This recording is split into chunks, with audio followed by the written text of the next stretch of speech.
Hey, how's it going, everybody? Happy Sunday evening. I'm down here in Florida enjoying the amazing weather and the ocean, most importantly. I know back home in Denver, they're experiencing a little bit of cold weather, although it's November, so it's not weird. It's just definitely not jealous of y'all back home at all. So I'll take the Florida sun over that any day.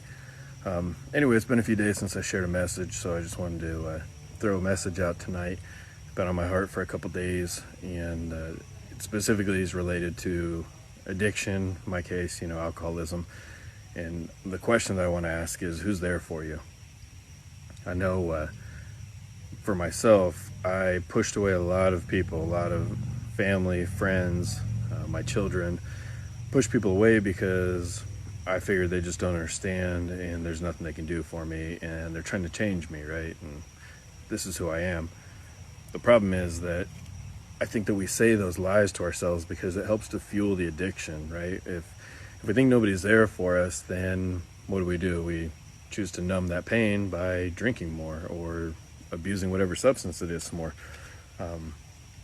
So yeah, it's easy to say nobody's there for us when really in reality, people have been there and they can only be there for so long.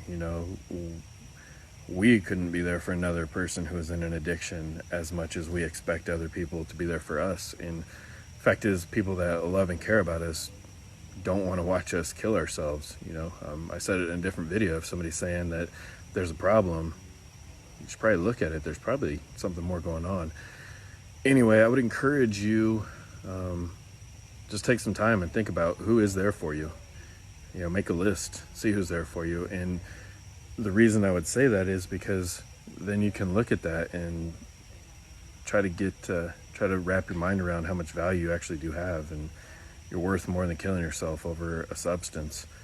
If you legit don't have anybody, you have at least one person, because you got me, and I mean that. And anybody who has reached out to me knows that I'm here, and I'll talk to you and we'll come up with a plan, or at the very least you'll be heard and you'll know you're not alone. So 2 nights before I walked into the emergency room, I was in a bad way and talking to my daughters on the phone, texting back and forth, and they came down to hang out with me.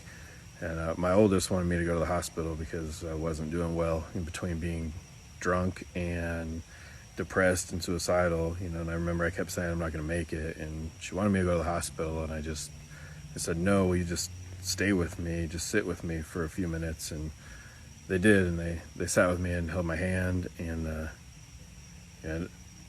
ended up passing out that night. And it's not a good look as a dad.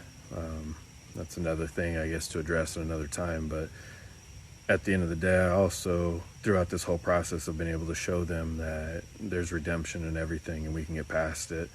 We just need to decide that we're worth it enough to not let an addiction take us over.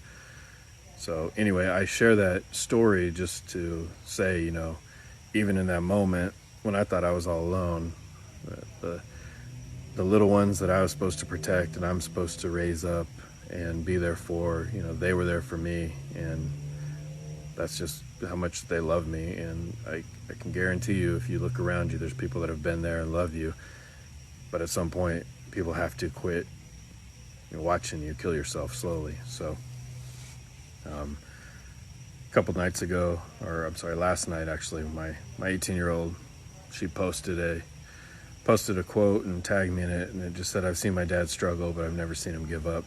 And that hit me hard, in a good way for sure. But talk about jerking at the heartstrings. But the beauty in all of that is there is redemption. I'm 111 days sober, and my life has been wildly different in a good way. It's positive, and it's trending towards being even more positive. And relationships are being restored and healed. So there is redemption in everything.